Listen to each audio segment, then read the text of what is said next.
तो अब देखना है माइटोकॉन्ड्रिया को। माइटोकॉन्ड्रिया, कल हम लोग राइबोसोम के बारे में पढ़े थे, है ना, और आज माइटोकॉन्ड्रिया के बारे में। तो माइटोकॉन्ड्रिया के जो कुछ प्रमुख कैरेक्टर है उस कैरेक्टर को ध्यान से देखिए और फिर इसको हम क्या करेंगे, डिस्क्राइब करेंगे डायग्राम के साथ।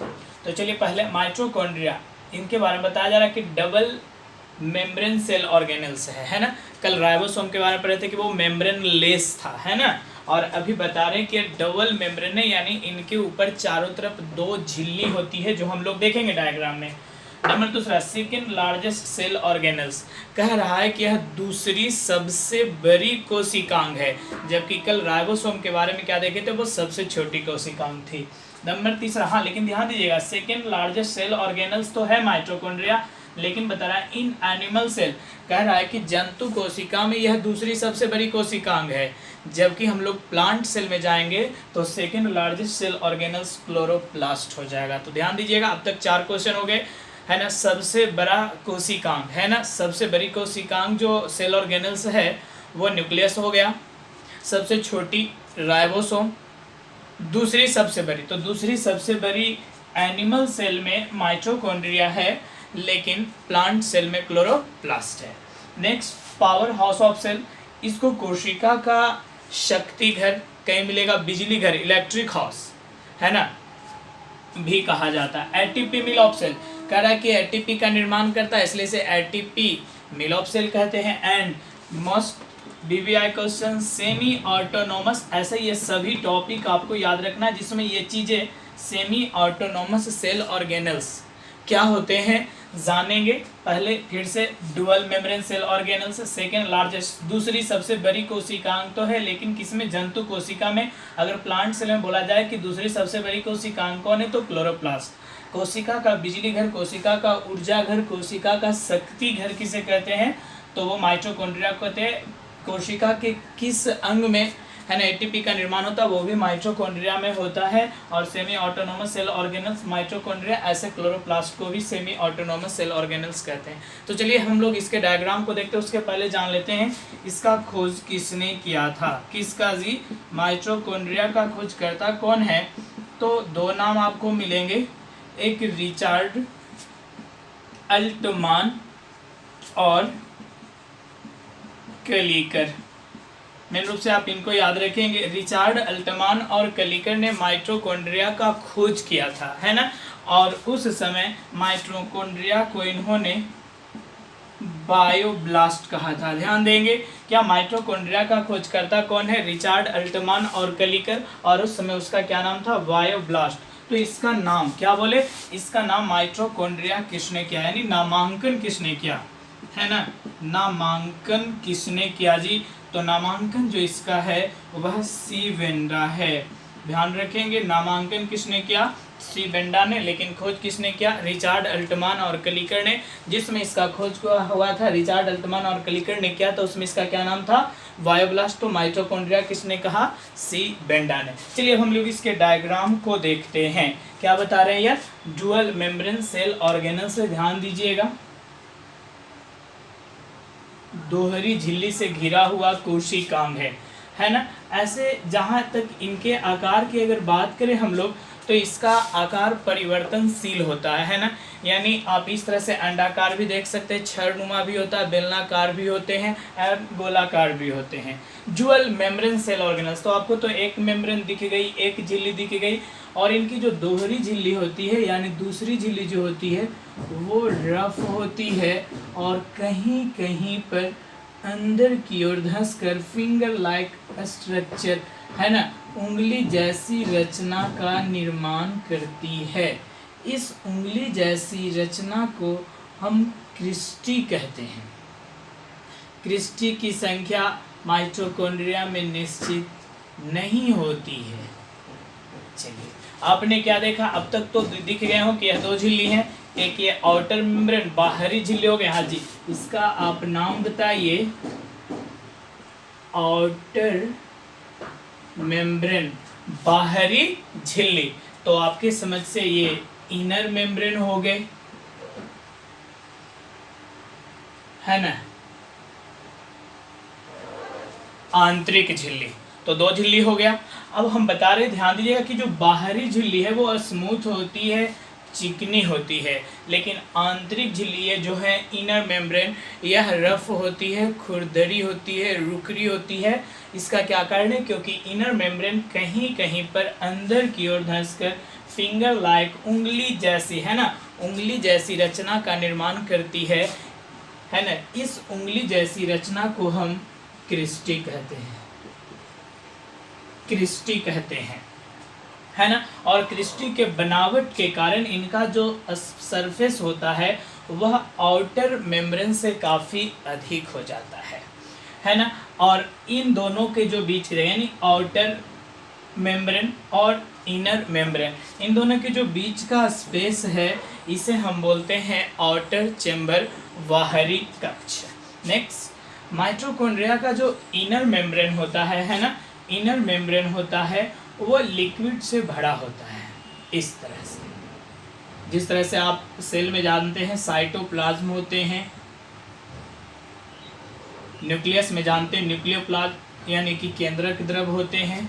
उसी तरह से माइटोकॉन्ड्रिया का जो इनर भाग होता है, आंतरिक भाग होता है, वह तरल पदार्थों से भरा होता है और उसे मैट्रिक्स कहा जाता है, मैट्रिक्स कहा जाता है। इन मैट्रिक्स में, है ना, इन मैट्रिक्स में एक गहरी श्रृंखला वाला डीएनए पाया जाता है जिसे माइटोकॉन्ड्रियल डीएनए कहा जाता है। इसके अलावे कहीं कहीं पर आप चिन गए हो इनको, राइबोसोम भी पाए जाते हैं जो 70S होता है, 70S राइबोसोम। 70S राइबोसोम को प्रोकैरियोटिक राइबोसोम कहते हैं जो प्रोटीन का संश्लेषण करता है। ये जो क्रिस्टी हैं, क्रिस्टी के आसपास छोटे छोटे माचिस के तीली जैसी ढेरों सी रचनाएं पाई जाती है ना। सभी क्रिस्टी के ऊपर इस तरह से छोटी छोटी माचिस की तीली जैसी रचनाएं पाई जाती है जिसका नाम होता है F0 से F1 पार्टिकल, है ना। F0 से F1 पार्टिकल, या इसका दूसरा नाम है ऑक्सीसोम। बहुत ही महत्वपूर्ण पॉइंट है, ऑक्सीसोम का संबंध किस कोशिकांग से होता है, ये पूछे जाते हैं। क्या ऑक्सीसोम का संबंध या क्रिस्टी का संबंध किस कोशिकांग से होता है? तो आपका जवाब क्या बनेगा? माइटोकॉन्ड्रिया। एंड ये जो ऑक्सीसोम है यानी F0 से F1 पार्टिकल, यहीं पर कोशिका के अंदर ग्लूकोज यानी कोशिका के अंदर जो आप बोलते हैं कोशिकीय श्वसन, वायवीय श्वसन, एरोबिक रिस्पायरेशन, क्या आप जानते हैं कि कोशिका में ग्लूकोज, है ना, का ऑक्सीकरण होता है और क्या बनते हैं? CO2, H2O और ऊर्जा फॉर्म इसका क्या होता है? ATP, adenosine triphosphate. तो ये जो ATP बनते हैं, ये जो ग्लूकोज अणुओं का ऑक्सीकरण होता है, यह F0 से F1 पार्टिकल यानी ऑक्सीसोम में ही होता है ना। और ये ATP का सिंथेसिस भी इन्हीं स्थान पे होता है। तो कहाँ बना ATP? माइटोकॉन्ड्रिया में। इसलिए तो इसे हम बताए थे ATP मील ऑफ सेल, क्योंकि यह ATP को क्या करता है? बनाता है। अब ATP का क्या काम है? ऊर्जा देना, है ना। क्या करना? ऊर्जा देना, है ना। आपको पता होगा कि अगर एक ATP, है ना, एक ATP मतलब एडिनोसिन ट्राइफॉस्फेट, कितने फॉस्फेट? 3 फॉस्फेट। तो जब एक ATP विखंडित होता है जिसमें से एक फॉस्फेट जो होता है वह खत्म हो जाता है, तो बचता आपका क्या है? ADP, adenosine diphosphate. तो इस दरमियान हमें 30.5 किलो जूल पर मोल एनर्जी मिलती है। तो एनर्जी मिला किससे? ATP से। इसलिए से ATP को ऊर्जा का सिक्का, एनर्जी करेंसी। लेकिन ये ऊर्जा जमा किस में है जी? माइटोकॉन्ड्रिया में। इसलिए माइटोकॉन्ड्रिया को पावर हाउस ऑफ सेल कहते हैं। समझ गए कि इसको ATP मिल ऑफ सेल क्यों कहते हैं और पावर हाउस ऑफ सेल क्यों कहते हैं? क्यों? क्योंकि यह ATP का निर्माण करता है, इसलिए क्या कहते हैं? ATP mill of cell. Power house of cell क्यों कह रहे हैं? क्योंकि एटीपी जो होता है वो एनर्जी देता है, ऊर्जा शक्ति देता है ना, और वो जमा किस में होता है? माइटोकॉन्ड्रिया में, इसलिए इसे पावर हाउस ऑफ सेल कहते हैं, है ना। ये तो डुअल मेम्ब्रेन सेल ऑर्गेनल्स दिख रहे हैं कि दो झिल्ली से हैं। नेक्स्ट आकार के हिसाब से बात की तो साइज में सबसे बड़ा सेल के अंदर जो होता है वो न्यूक्लियस होते हैं, सबसे छोटे राइबोसोम होते हैं। एनिमल सेल की बात करें तो आकार में यह दूसरी सबसे बड़ी होती है। प्लांट सेल की बात करें तो दूसरी सबसे बड़ी कौन होती है? क्लोरोप्लास्ट होती है ना। तो क्या बोल रहे हैं कि आंतरिक झिल्ली जो होता है तरल पदार्थों से भरा होता है, जिसे मैट्रिक्स कहते हैं। मैट्रिक्स में माइटोकॉन्ड्रियल डीएनए, 70S राइबोसोम, है ना। इसके अलावा इसमें आरएनए और मैग्नीशियम तथा कैल्शियम भी पाए जाते हैं, है ना। आप इन्हें दिखा सकते हैं Mg++, Ca++, अर्थात ये अपने ज़रूरत की सभी चीज़ों को खुद रखता है, जो चाहिए क्या? DNA, RNA, ribosome, protein. तो इन सभी चीज़ों को, यानी अपने ज़रूरत के सभी चीज़ों को ये खुद पूरा करता है ना। लेकिन क्या हमने बताया कि एक चीज़ यहाँ था, सेमी ऑटोनोमस सेल ऑर्गेनल्स इसको क्यों कहते हैं? ऑटोनोमस का मतलब क्या होता है? स्वायत्त, यानी जो सब कुछ अपने से करता है, ऑटोमेटिक, है ना। तो माइटोकॉन्ड्रिया की जरूरत जो चाहिए डीएनए, इन्हें चाहिए आरएनए, राइबोसोम, प्रोटीन, तो इनके पास ये सब कुछ खुद है, जिससे कि एक माइटोकॉन्ड्रिया से दूसरी माइटोकॉन्ड्रिया भी बनाता है। परंतु इन सब के लिए चाहिए क्या? इन सब के लिए चाहिए फूड मटेरियल्स, जो आप देख रहे क्या? ग्लूकोज। तो वो ग्लूकोज इनको कहाँ से मिलेगा? साइटोप्लाज्म से। तो बता रहे हैं कि ऑटोनोमस नहीं है। क्यों? क्योंकि सब कुछ के लिए नहीं, कुछ चीज़ों के लिए दूसरे पर निर्भर है, इसलिए कुछ चीज़ों के लिए दूसरे पर निर्भर है। लेकिन अधिकांशतः चीज़ें, जैसे इनका खुद का डीएनए होता है, खुद का आरएनए होता है, खुद का राइबोसोम होता है ना। लेकिन एक माइटोकॉन्ड्रिया से दूसरे माइटोकॉन्ड्रिया बनने के लिए जो इन्हें चाहिए क्या? ग्लूकोज। तो वह चीज़ कहाँ से लेते हैं? यह साइटोप्लाज्म से लेते हैं, इसलिए हम क्या कहते हैं? Semi autonomous. जैसे हम लोग अपने को अगर देखें, आप लोग जो बच्चे हैं कि आप खुद पढ़ते हो, है ना, खुद पढ़ने के लिए चले आते हैं, खुद रेडी हो करके, तो आप ऑटोनोमस हो? नहीं, क्योंकि आप पढ़ते खुद हैं, रेडी भी खुद होकर चले आते हैं, लेकिन पढ़ने के लिए या उनके लिए जो पैसे चाहिए पढ़ने के लिए और घर में रहने खाने के लिए भी जो आपको फूड चाहिए, भोजन, उनके लिए आप अपने पेरेंट्स पे निर्भर हैं। तो बहुत सी चीज़ें आप खुद कर लेते हैं, लेकिन उनके लिए जो भी कुछ चाहिए, इकोनॉमिक, पैसे और फूड मटेरियल, उनके लिए आप अपने पेरेंट्स पे निर्भर हैं, इसलिए आप क्या हैं? सेमी ऑटोनोमस है, जस्ट लाइक ए माइटोकॉन्ड्रिया। परंतु आपके जो पेरेंट्स है वो क्या है?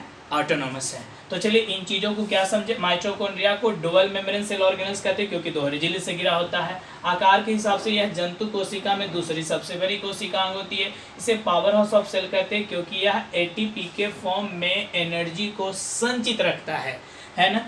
एटीपी मिल ऑफ सेल कहते हैं, क्योंकि एटीपी का निर्माण करता है कौन? माइटोकॉन्ड्रिया। कहाँ जी? इनर मेम्ब्रेन कहाँ जी? तो F0 से F1 पार्टिकल या ऑक्सीसोम में।